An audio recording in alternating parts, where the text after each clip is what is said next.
పేపర్లో రకరకాల కథనాలు వేస్తున్నారు. సాక్షి చైర్మన్ భారతి గారికి నాకు అది విన్నపం, మీ దగ్గర ఆధారాలు ఉంటే అవి దయచేసి ఇన్వెస్టిగేషన్కి ఏజెన్సీకి పోలీసులకి అప్పగించండి.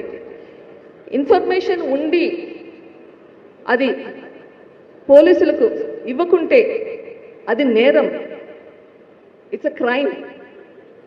మీ దగ్గర ఉన్న ఇన్ఫర్మేషన్ దయచేసి పోలీసుకి ఇవ్వండి, ఇన్వెస్టిగేషన్ చేయమని చెప్పండి. లేదా మీకు సిబిఐ మీద నమ్మకం లేకుంటే కోర్టుకు వెళ్ళండి, కోర్ట్ మానిటర్డ్ ఇన్వెస్టిగేషన్ అడగండి.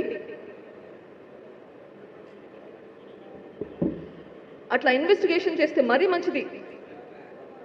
సీతకు అగ్ని పరీక్షల బయటికి నింద లేకుండా బయటకు వస్తాం.